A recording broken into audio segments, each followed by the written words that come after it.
Saya bahas cinta dulu. Kenapa? Karena Maulid Nabi SAW pembuktian cintanya Allah kepada Nabi dan ditunjukkan kepada hamba. Nanti itu kita bahas. Cinta. Perkataan cinta membuat gila seseorang. Kalau perkataannya ada syair Arab mengatakan fasyaribul hamr yafhu ba'da sakratihi. Orang yang minum minuman keras, dia mabuk. Setelah mabuk dia sadar. Dan dia sadar, dia nggak bakal tahu apa yang dia perbuat saat dia mabuk. Lupa semua-muanya. Tapi tatkala orang yang dikatakan fasyaribul hubbi tulil umri sakranu. Orang yang udah mabuk cinta sampai akhir umurnya akan mabuk dan nggak akan pernah sadar. Betul apa enggak? Buat yang Neng, perempuan. Neng pernah ngerasain cinta enggak? Pernah enggak? Tapi cintanya Neng itu selalu terbagi. Cintanya perempuan itu selalu terbagi. Kenapa? Perempuan itu Allah ciptakan selalu memberikan harapan kepada laki-laki.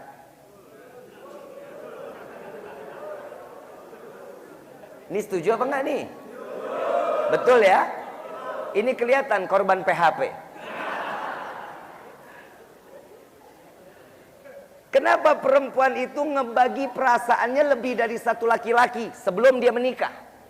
Dan setelah dia menikah, hatinya juga dibagi. Anaknya, mertuanya, betul nggak? Kenapa? Karena perempuan punya perasaan itu serepnya banyak. Karena perempuan itu punya serep harapan. Kalau punya bilang serep perasaan ada 99, Pak. Kita harus paham. Perempuan itu punya perasaan 99. Laki-laki cuma satu perasaannya. Akalnya 99. Emang jujur, kenapa akal perempuan cuma satu? Karena banyak laki-laki yang ngakalin perempuan. Udah nggak usah pakai ditutup-tutupin udah.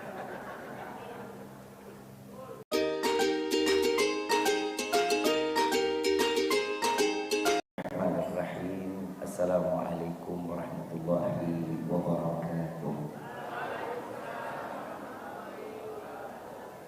Yang sama kita muliakan dan kita hormati para alim ulama, para kiai, para sesepuh, para tokoh masyarakat yang selalu kita harapkan doa serta keberkahannya.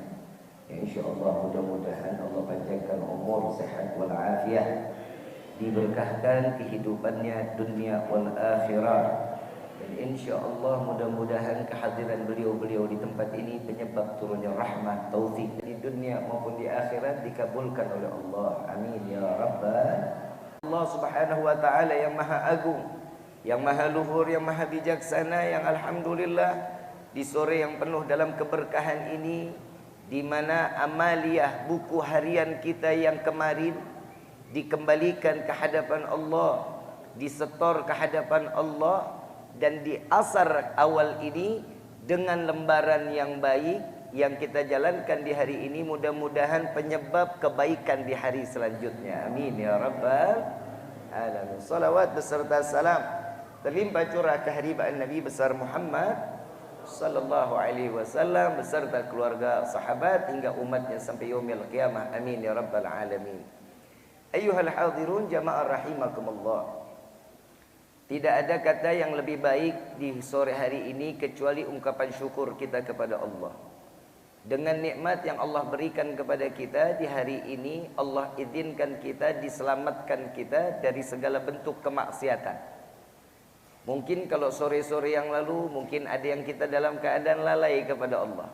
Tapi di hari ini Allah kumpulkan di dalam rumah Allah, rumah yang disucikan oleh Allah, rumah yang dimana rumah ini curahkan rahmat, diturunkan hidayah di hadapan Allah, dan yang paling utama di hari ini merayakan kelahiran Nabi Muhammad sallallahu alaihi wasallam. Perayaan Maulid yang dinyatakan oleh Allah Subhanahu wa taala di dalam Al-Qur'an. Kita sebagai hamba diserukan untuk bergembira atas kelahiran Nabi Muhammad sallallahu alaihi wasallam. Sebagaimana firman Allah, "Qul bi fadlillah wa bi rahmatihi fabidzalika falyafrahu." Allah menyatakan, katakan wahai Muhammad, dengan anugerah rahmat yang Allah turunkan kepadanya, maka bergembiralah.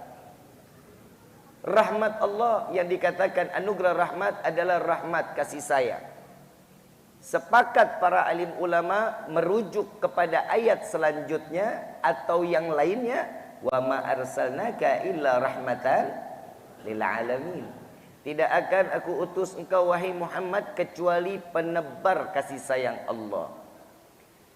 Anugerah rahmat yang dikatakan di dalam firman sebelumnya, kalau disambung dengan ayat lainnya, maka sepakat para alim ulama rahmat Allah yaitu berupa Nabiuna Muhammad sallallahu alaihi wasallam.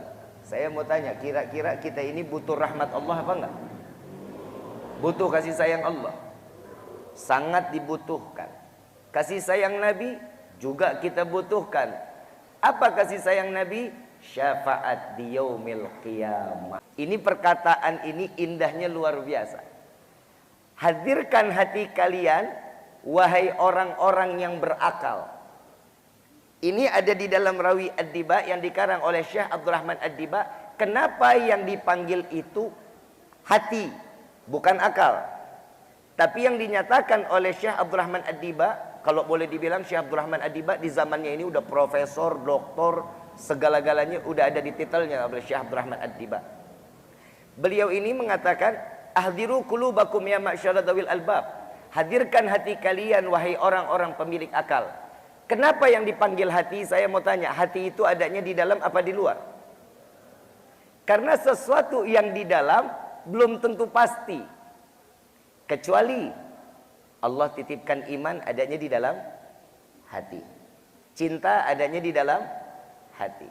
Takwa adanya di dalam.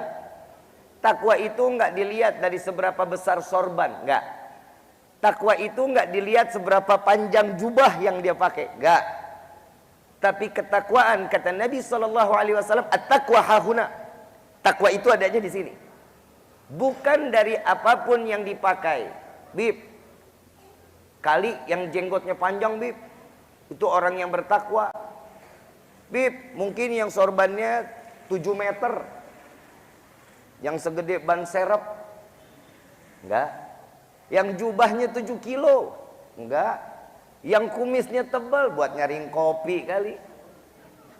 Enggak semua yang dilihat dari itu. Ketakwaan hahuna. Takwa itu adanya di sini kata Nabi SAW. Maka dari itu yang dikatakan oleh Syekh Abdurrahman Ad-Diba, kenapa hati? Karena hati tempatnya cinta dan benci. Betul nggak? Betul nggak? Kalau kata orang Kuningan mah love is blind. Ngatos tuh? Sarua aing tuh. Yang namanya cinta itu buta. Akal nggak akan pernah bisa memenangkan cinta. Nggak akan. Akal langsung menjadi bodoh karena cinta. Yang pertama, cinta ini saya ngasih contoh dulu. Saya ngomongin cinta. Cinta ini kurang lebih kita ngebahas 2,5 jam lah. Maulidnya 4 jam. Ya kurang lebih jadi 6,5 jam lah kita bahas ya. Boleh? Sanggup? Aing mantep. Saya bahas cinta dulu. Kenapa? Karena Maulid Nabi SAW pembuktian cintanya Allah kepada Nabi dan ditunjukkan kepada hamba. Nanti itu kita bahas. Cinta. Perkataan cinta membuat gila seseorang. Kalau perkataannya ada syair Arab mengatakan fasyaribul hamr yafhu ba'da sakratihi. Orang yang minum minuman keras dia mabuk. Setelah mabuk dia sadar. Dan dia sadar dia nggak bakal tahu apa yang dia perbuat saat dia mabuk. Lupa semuanya. Tapi tatkala orang yang dikatakan fasyaribul hubbi tulil umri sakrano.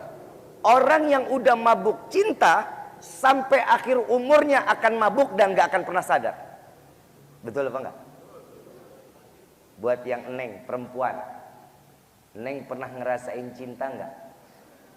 Pernah enggak? Tapi cintanya Neng itu selalu terbagi. Cintanya perempuan itu selalu terbagi. Kenapa? Perempuan itu Allah ciptakan selalu memberikan harapan kepada laki-laki.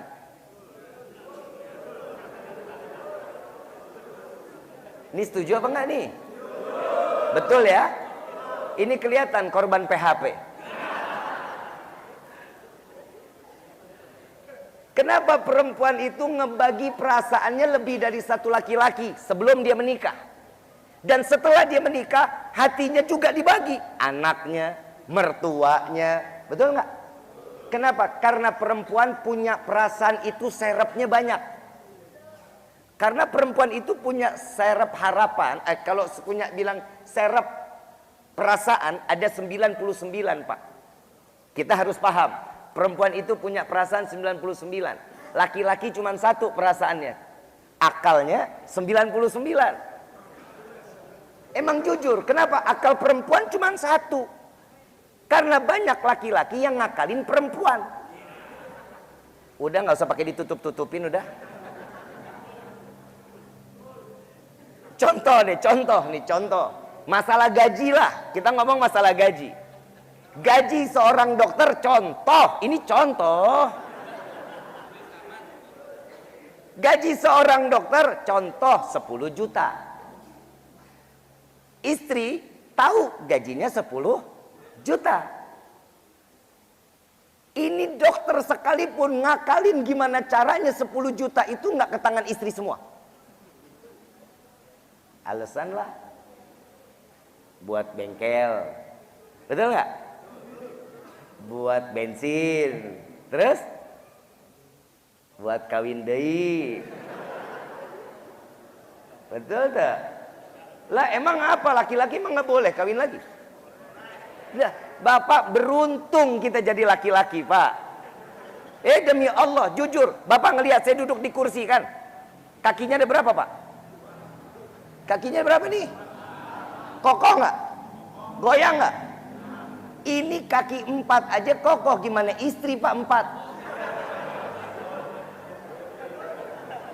Ini ilmu kedokteran nggak ada nih Pak. Ini adanya di hukum ilmunya Allah, ilmu kedokteran nggak. Ya, salah banget. Orang yang punya bini 1 mati cepet. Kolesterolnya gampang datang. Asam urat nempel, nggak pindah-pindah. Darah tinggi apalagi. Ini bisa kena stroke dini jadinya.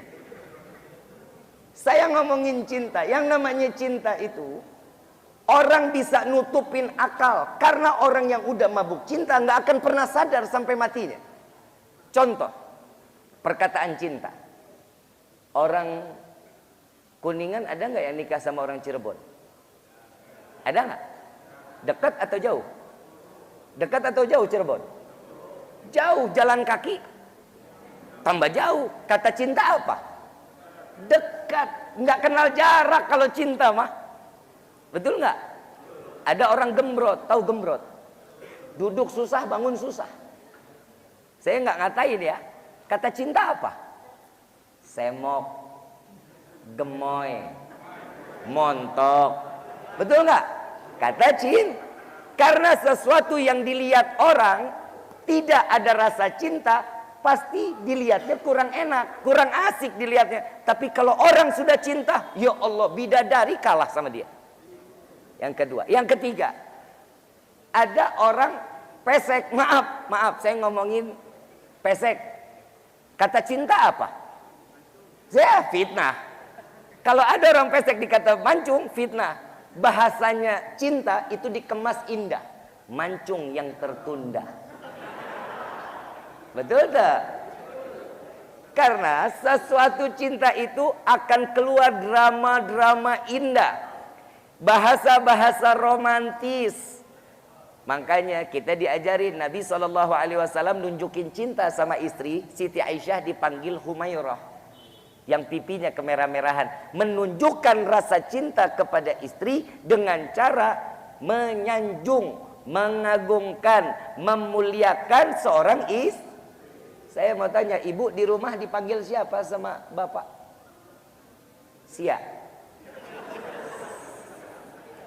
Ibu nabudak. Panggilnya apa? Nggak ada. Nggak dipanggil-panggil. Sian juga ya.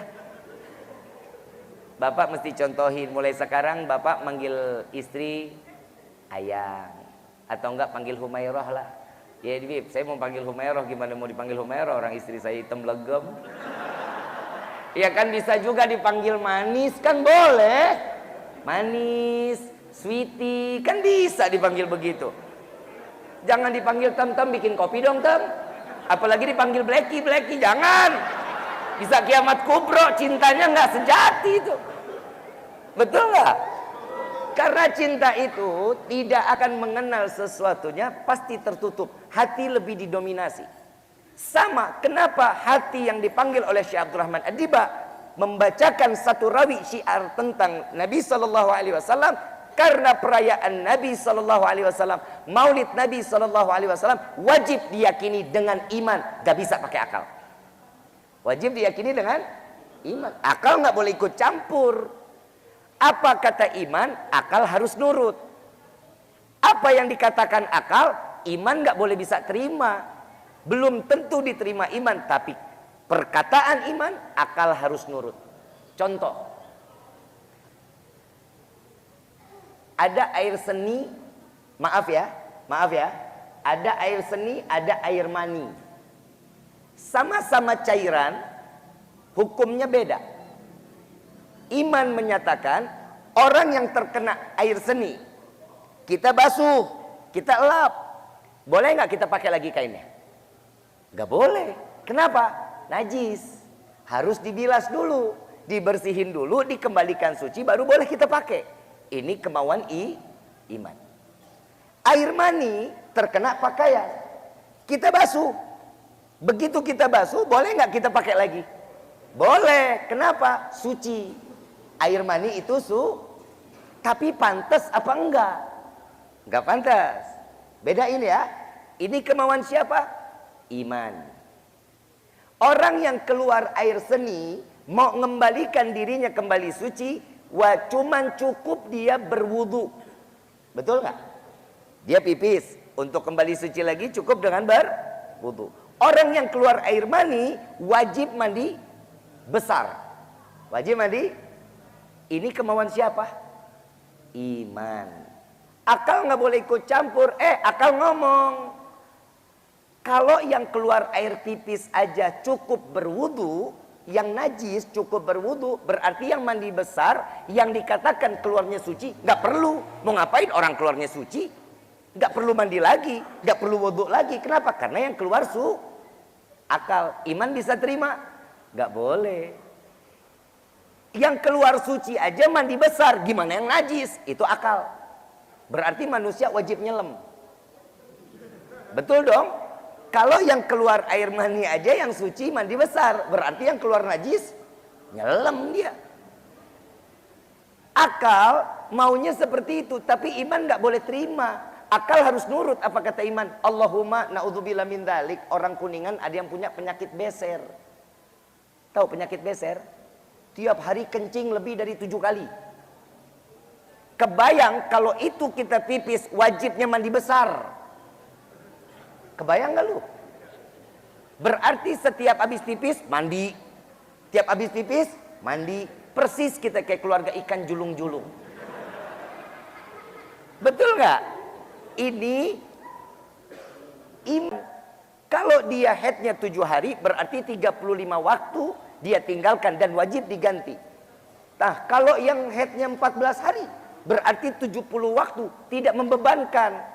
Berarti nggak boleh, nggak usah dikodok, nggak apa-apa. Oh gitu Bib. Yang laki ngomong, enak juga jadi perempuan ya, ada kodoknya. Yang bilang begitu di dalam hati, mudah-mudahan pulang dari sini head. Jadi sudah paham masalah iman dan akal, sudah paham ya? Udah paham belum? Jadi kemauan iman, akal nggak boleh ikut campur. Sudah paham ya? Kalau sudah paham kita tutup sama doa nih. Udah paham belum? Budek kali ah. Ibu bapak yang dirahmati oleh Allah, ternyata kenapa yang dipakai itu iman? Karena perayaan Nabi, kelahiran Nabi nggak bisa pakai akal. Yang pertama, bidannya itu bidadari surganya Allah. Bidannya Nabi, bidadari. Permata ada nggak bidadarinya? Rumah sakit Permata ada bidan bidadari, ada. Kalau ada, saya minta sama Allah mudah-mudahan saya hamil. Ada nggak? Masuk akal? Manusia masuk akal? Nggak bakal masuk. Kenapa? Mana ada bidan bidadari. Tapi ini diturunkan oleh Allah. Siti Maryam, Siti Asia, Ummu Hawa, 4 bidadari diturunkan oleh Allah saat proses persalinan Nabi Muhammad sallallahu alaihi wasallam. Masuk akal? Enggak, tapi wajib diyakini dengan iman. Itu yang pertama. Yang kedua, kenapa harus dengan iman? Saat Nabi terlahir ke dunia dalam keadaan sujud kepada Allah. Awalnya ditaruh di tangan Siti Maryam, diambil oleh Siti Maryam, lalu Nabi merontah minta sujud. Ditaruh oleh Siti Maryam, sujud Nabi, tangannya madhab seperti orang sujud, lalu wajah ke langit mengucapkan ya Hayyu ya Qayyum. Di Permata ada yang bayi lahirnya begitu, ada. Yang sujud langsung ya Hayyu ya Qayyum, ada. Itu kalau ada insya Allah Kuningan geger sedunia. Gak bakal bisa masuk akal, tapi ada. Itu iman yang wajib paham. Yang ketiga, saat Nabi prosesnya dilahirkan oleh seorang ibu yang rahimnya disucikan oleh Allah, saat terlahir ke dunia, alam semesta ini hening. Angin gak ada. Kenapa? Karena Allah turunkan malaikat ke dunia, dipenuhi dunia ini menyambut kelahiran Nabi Muhammad sallallahu alaihi wasallam. Masuk akal apa enggak? Masuk akal apa enggak? Akal nggak bisa terima, iman wajib terima. Yang keempat, saat Nabi terlahir, binatang-binatang berbahasa Arab dengan fasih. Unta, burung, semua binatang mengucapkan subhanallah walhamdulillah wala ilaha illallah wallahu akbar saat proses persalinan Nabi Muhammad SAW. Kira-kira kita kalau punya burung beo bisa nyanyi Indonesia Raya, berapa harganya tuh burung? Ini bisa bahasa Arab dengan fasih, dan ini saat dilahirkan Nabi Muhammad SAW. Masuk akal apa enggak? Enggak masuk akal. Iman wajib. Paham ya? Paham ya? Insya Allah. Kejadian semua yang dilakukan, Allah memberikan kemuliaan kepada Nabi. 1700 ayat yang ada di dalam Al-Quran semua memuliakan Nabi Muhammad SAW. 20% ayat yang ada di dalam Al-Quran menyanjung, memuliakan. Allah memuliakan dan menyanjung Nabi Muhammad SAW. Salah satunya contoh, laqad ja'akum rasulun min anfusikum azizun alaihi ma'anittum harisun alaikum. Jalanin salat apa enggak? Allah salat apa enggak? Kita diperintah puasa bulan suci Ramadan. Betul? Allah puasa apa enggak nih? Kita diperintah zakat. Allah bayar zakat enggak? Kita diperintah haji. Allah jalanin haji. Allah memerintahkan kita bersolawat, dan Allah lebih dulu mencontohkan. Innallaha wa malaikatahu yusalluna 'alan ya ayyuhalladzina amanu sallu 'alaihi wa sallimu taslima. Begitu mulianya Nabi Muhammad sallallahu alaihi wasallam, Allah mendulukan, memberitahukan bahwa saya beserta malaikat, kata Allah, memberikan salawat serta salam kepada Sayyidina Muhammad sallallahu alaihi wasallam. Dan di dalam hadits qudsi, kalau disebut hadits qudsi ini tidak ada di dalam Al-Quran, tapi Allah menyatakan perintah kepada malaikat atau kepada Nabi ada dalam hadits qudsi. Ini yang dikatakan hadits qudsi. Hadits qudsi ini pernah terucap oleh Allah di dalam firman-Nya, ya Jibril nadi fi sahril mahlukat min ahlil ardi was sama bitahani wal bisyarah. Jadi Allah ini lebih dulu merayakan proses perayaan Nabi Muhammad sallallahu alaihi wasallam. Kalau ini kan Maulid ini disponsori, dicetuskan oleh Masjid Dian Ar-Rahmat. Masjid Dian Ar-Rahmat. Panitianya siapa? Antum. Ketua panitianya siapa? Pak Direktur Rumah Sakit ya.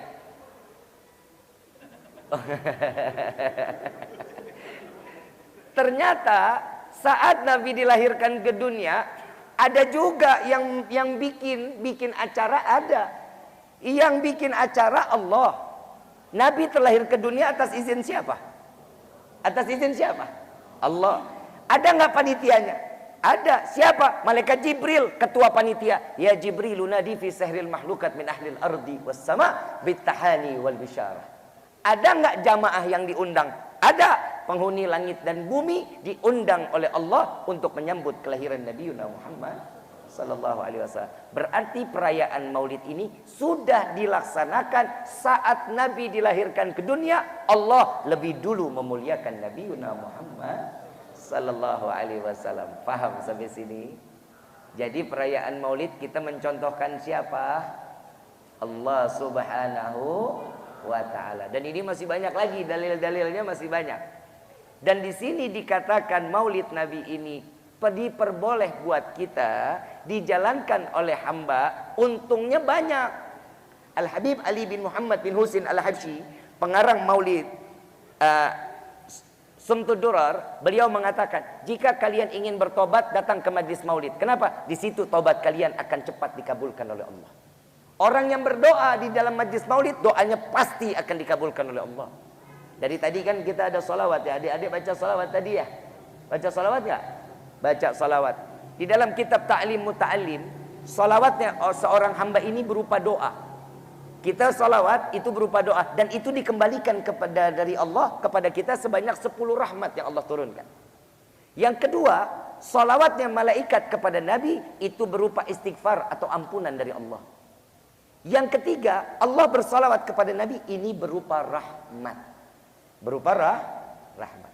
Berarti mau nggak mau, suka nggak suka, kita keluar dari acara ini, doa kita pasti dikabulin sama Allah. Mau nggak mau, suka nggak suka, keluar dari tempat ini, dosa kita insya Allah pasti akan dikabulin dan diampuni oleh Allah. Amin ya rabbal alamin. Ayyuhal hadirun jamaah rahimakumullah.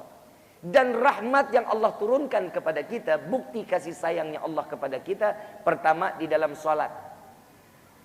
Orang yang namanya sholat, orang yang namanya sholat 5 waktu, itu fardu. Kriteria orang yang sholatnya diterima oleh Allah ada 3 tingkatan. Yang pertama syariat. Yang pertama syariat. Apa syariatnya? Begitu Allahu Akbar, buru-buru jalan. Kenapa? Karena ini panggilan Allah. Ini syariatnya. Yang kedua hakikat.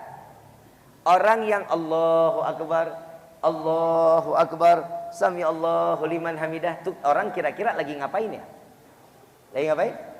Salat. Hakikatnya dipandang salat.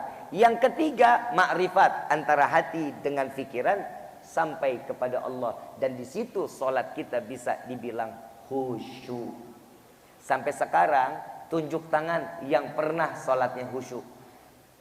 Coba. Bapak dokter mungkin ada. Saya pernah khusyuk banget, saking khusyuknya sampai pisau bedah saya tak lupa narok, saya ingat saking khusyuknya tuh. Ada di sini ada. Setiap manusia sholat nggak akan ada yang khusyuk termasuk aing. Lah emang nggak ada. Padahal di dalam sholat kita udah ngomong inna sholati wa nusuki wa mahyaya wa mamati lillahi rabbil. Ya Allah, aku serahkan hidupku, matiku, sedekahku, zakatku, umrahku, hajiku, semua kurbanku aku serahkan kepadamu. Kira-kira udah dijalanin apa belum? Pasrah sama Allah udah belum? Gak bakalan kita mah. Gak punya duit dikit, pinjol.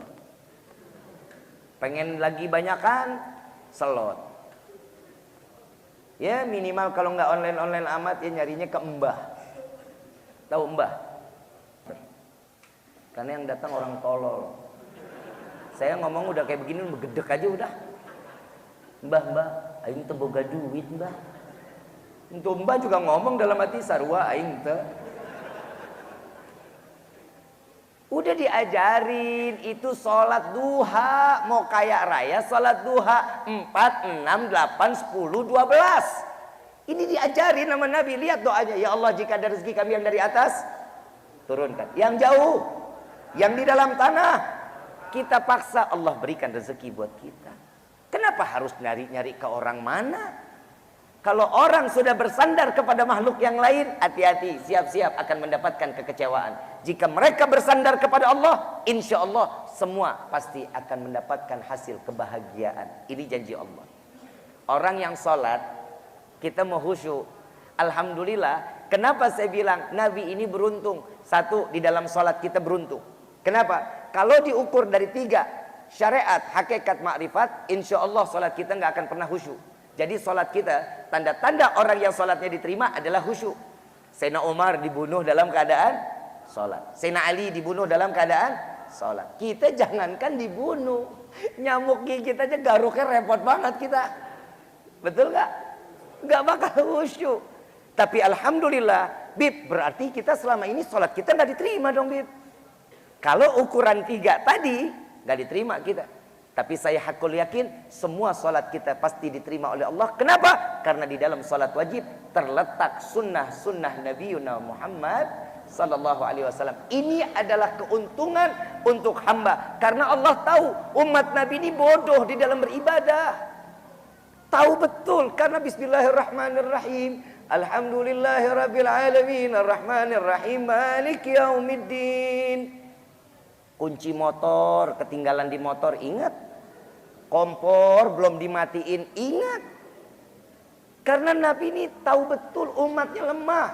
Saking Nabi tahu umatnya lemah, saat Nabi menjelang sakratul maut, saat Nabi SAW menanyakan kepada malaikat Jibril, ya Jibril, bagaimana hakku kelak di yaumil qiyamah? Malaikat Jibril mengatakan, wahai Rasulullah, Allah bukakan pintu surga, semua dibentang lebarkan untuk di mana engkau ingin masuk dari manapun, silahkan ya Rasulullah. Bukan itu yang aku tanya. Bagaimana nasib umatku di yaumil qiyamah? Ini perkataan Nabi. Bagaimana nasib umatku di yaumil qiyamah? Malaikat Jibril gak bisa jawab. Dijawab oleh Allah. 1 tahun sebelum dia wafat, menyebut kalimat la ilaha illallah Muhammadur Rasulullah, maka tobatnya aku terima, dosanya aku ampuni, pastinya akan semuanya berjalan dengan baik. Apa katanya Nabi? Jangan ya Allah, terlalu lama 1 tahun. Ini hari bikin taubat, besok bikin dosa lagi. Ya udah, 1 bulan sebelum kematian, jika dia bertobat kepadaku dengan menyebut la ilaha illallah Muhammadur Rasulullah, maka dosanya aku ampuni. Jangan ya Allah, terlalu lama. 1 minggu sebelum kematian, jangan ya Allah, masih terlalu lama. Ya udah, 1 hari sebelum kematian, lama ya Allah. Kadang orang yang saat ini umatku nih, kadang dia ngomong, dia tobat, 2 detik dia maksiat lagi. Apa janji Allah? Saat ruh sudah sampai di tenggorokan, dia mengucapkan la ilaha illallah Muhammadur Rasulullah, dakhulil jannah. Sebanyak apapun dosanya, pasti aku masukkan dia ke dalam surganya Allah. Ini janjinya Allah. Sampai dikatakan walau saufa yu'tika rabbuka fatarda. Dengan segala apa keinginan Nabi, Allah ridha. Keinginan Nabi cuma 1, kumpulkan umatku bersamaku di yaumil qiyamah di dalam surga Firdausul A'la. Mudah-mudahan kita jangan cuma kumpul di dunia sama-sama, tapi mudah-mudahan kalian menyiksa atau menyakitinya. Kenapa? Cermin udah utuh, udah bagus, begitu jatuh hancur apa enggak? Bisa nggak kembali sempurna? Begitu juga perasaan perempuan. Perempuan kalau udah sakit hati Pak, hancur hatinya, insya Allah kita dimaafin Pak. Kita minta maaf, perempuan pasti maafin. Tapi ingat, bekas lukanya nggak bakal hilang Pak. Tuh perempuan. Betul nggak? Betul nggak? Dan perempuan pastinya punya sifat pendendam lebih dalam daripada laki-laki. Kalau kita udah bikin salah, nih perempuan, iya saya maafin, tapi jangan salahin saya kalau saya berbuat hal yang sama. Tuh perempuan tuh, kalau ada omongan ujungnya ada dendam. Bukan perempuan di sini, bukan. Di sana tuh. Kalau di sini mah perempuan-perempuan solehah, istri-istri solehah. Bercanda.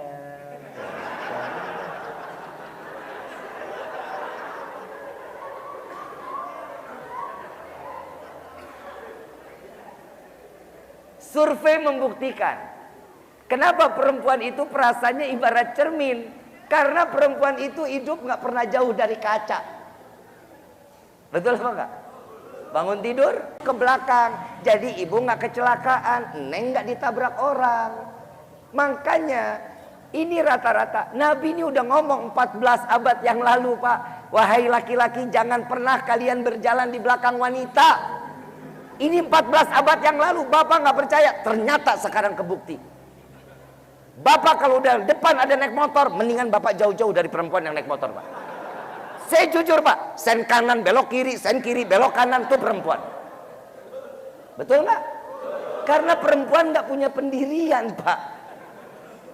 Tapi saya punya kesimpulan, kenapa perempuan itu kalau lagi naik motor nggak pernah mau lihat spion, spion nengoknya buat ke belakang kan ya? Ternyata perempuan itu nggak pernah mau ngelihat masa lalu, yang dia cari adalah masa depannya, Pak.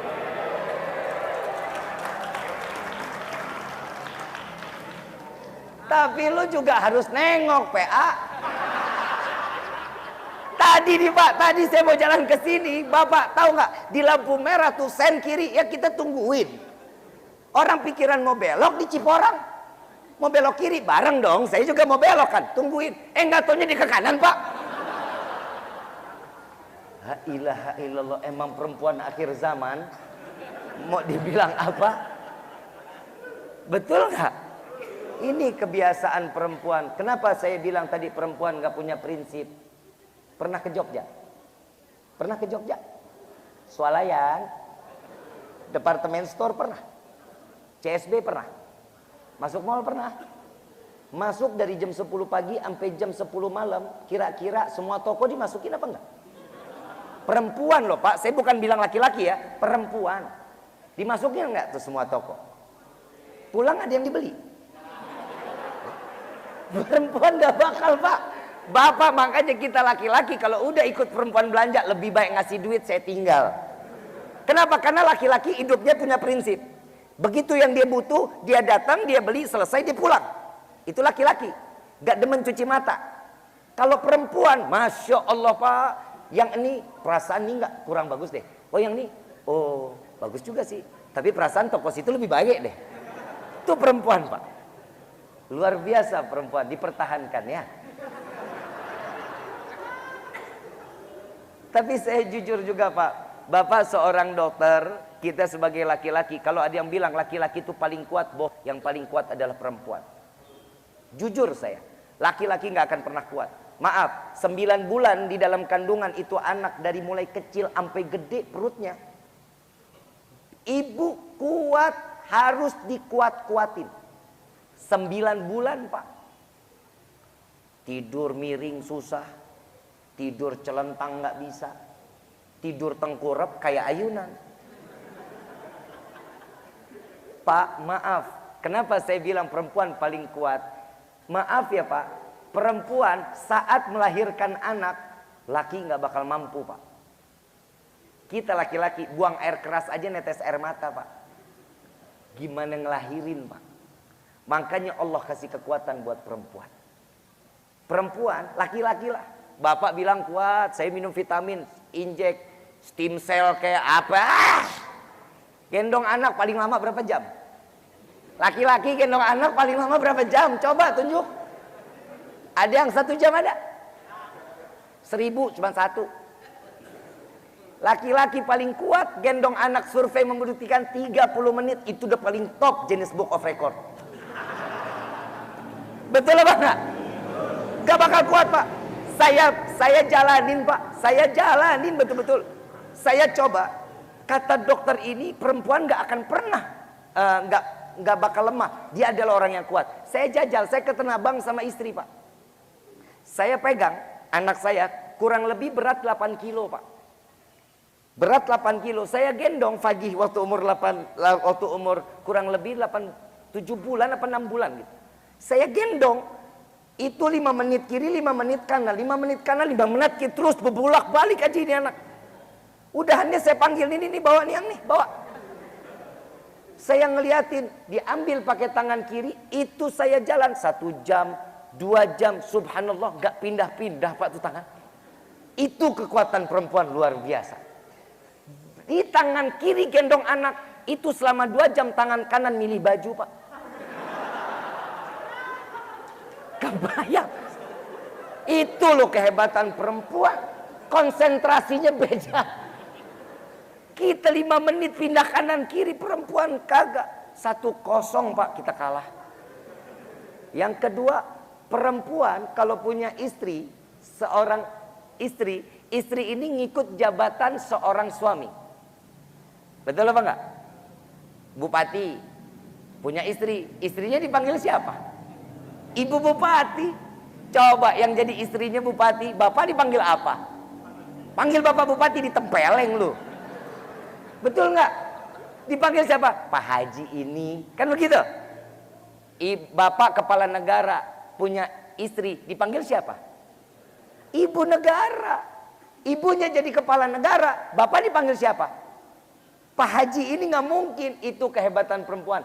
Suami punya jabatan diambil sama seorang istri.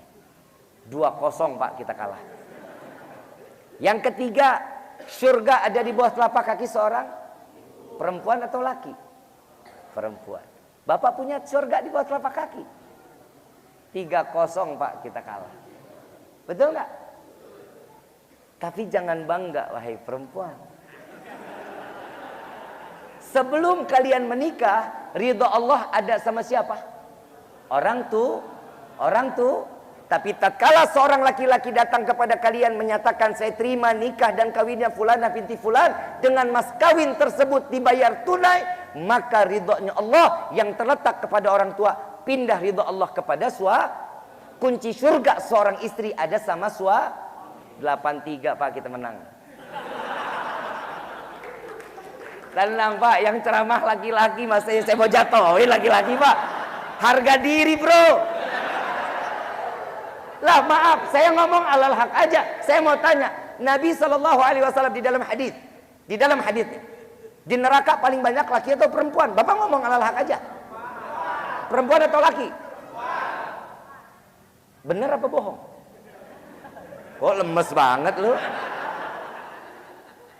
Di neraka paling banyak laki apa perempuan? Sieun aing mah.